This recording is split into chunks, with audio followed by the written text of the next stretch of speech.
We've been talking about the importance of worldview and how each of us has a worldview through which we look at the world, understand the world, and it is our worldview that will determine the kind of society that we build. Another way of looking at this is to say that ideas have consequences. I found this illustration of a tree to be particularly helpful to people. A tree has roots, and the roots of the tree correspond to the belief system of a people. Then you have the trunk of the tree, and the trunk corresponds to the values that are derived from that belief system. What is good? What is bad? What is beautiful? What is ugly? So the value system comes from the belief system. The values, the trunk, leads to the branches of the tree, which is the behavior that comes from the value system. And then the fruit of the tree, the fruit is the outcome of the behavior.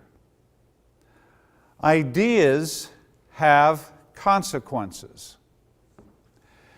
If in a culture we believe that men are superior to women, we have that value that male is superior to female, that causes men to behave in a certain way and women to behave in a certain way.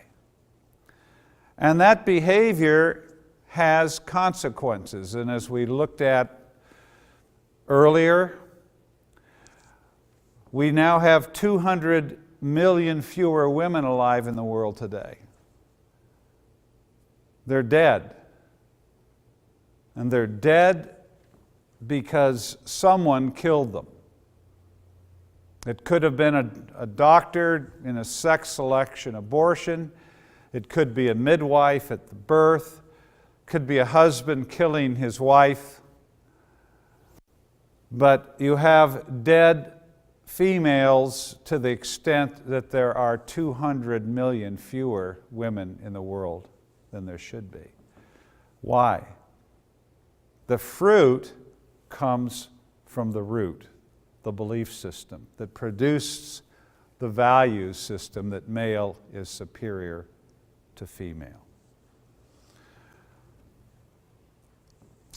The next thing that we want to see is that ideas spread.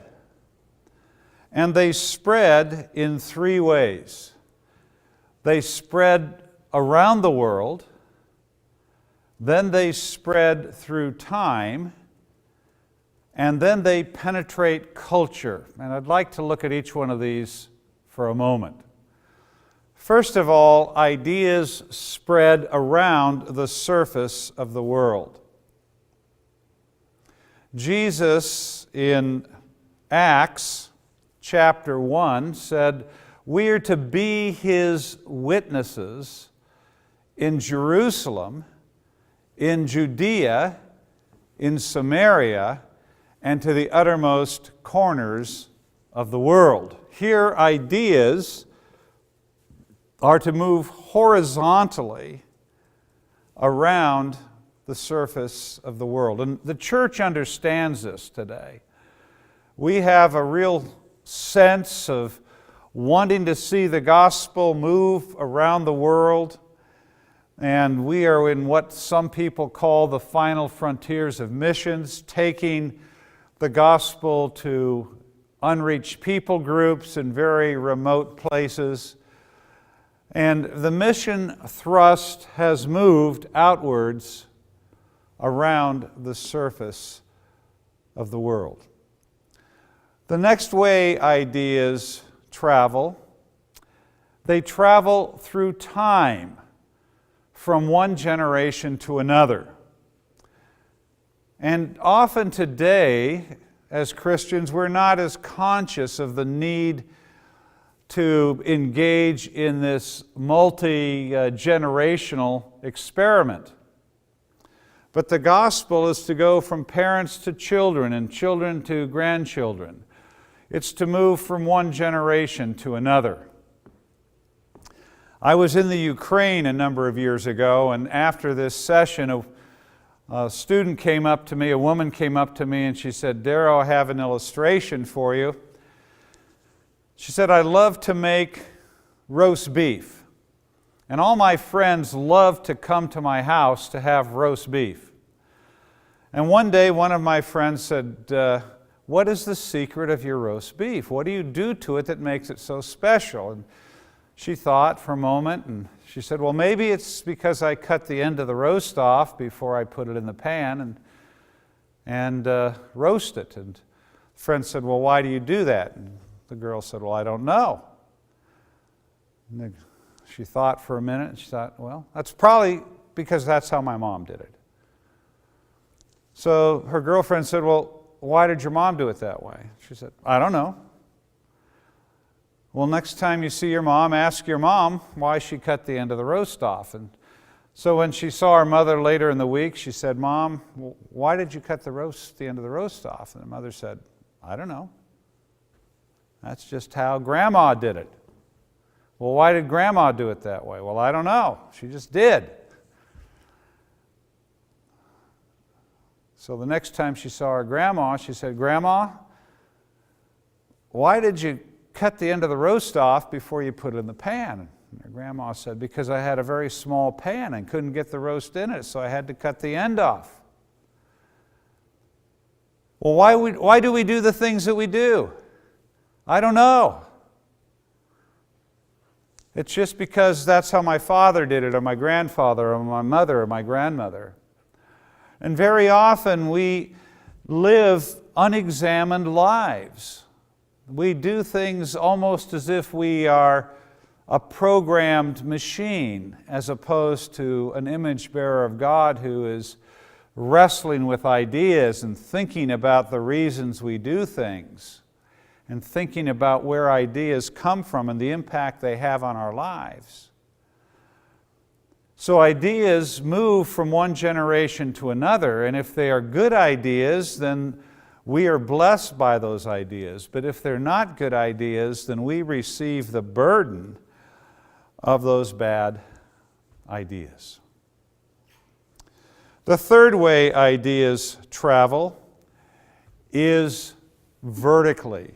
They penetrate culture. We see this in Matthew chapter 28, where Jesus tells the disciples to make disciples of all nations. You're all familiar with this passage.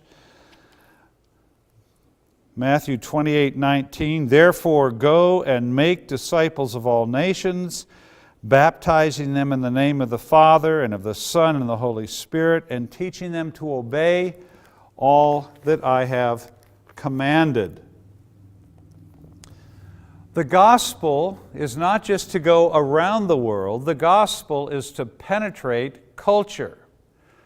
And this is something that the church has largely forgotten today. We've been so focused on the gospel going around the world that we have forgotten that it is to penetrate culture. So when you read the Great Commission, and Jesus says, "Therefore go and make disciples of all nations," this is the vertical impacting of ideas. For ideas to penetrate culture. How do ideas spread through culture? They usually begin with the intellectual in the university. These are the men and the women who love to wrestle with questions and ideas. They're not afraid of questions. They spend their lives asking them and looking for the answers. And they are the ones who work in our universities and teach from this body of knowledge that they have gained through their wrestling with ideas. Usually what happens next, the ideas are picked up by balladeers. These are the artists, the filmmakers, the songwriters, the singers and musicians and poets.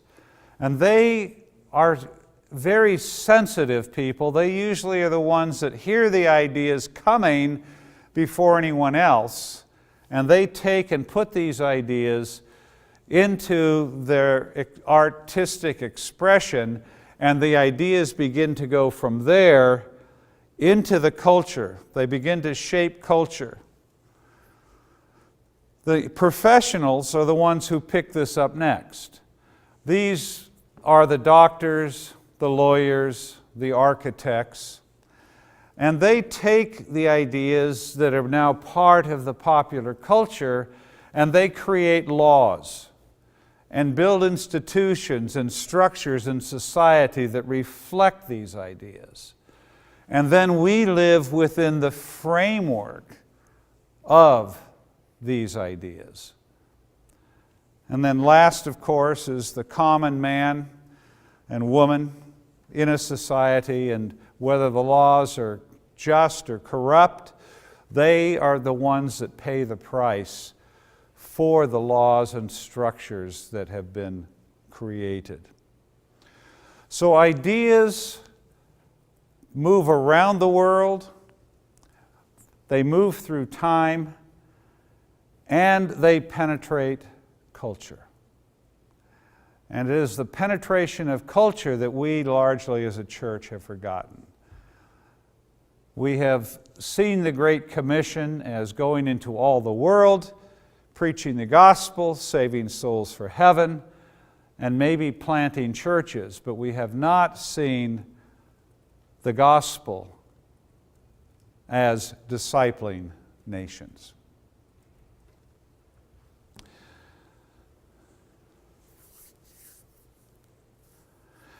What does it mean for the gospel to penetrate culture? I'd like you to reflect on that.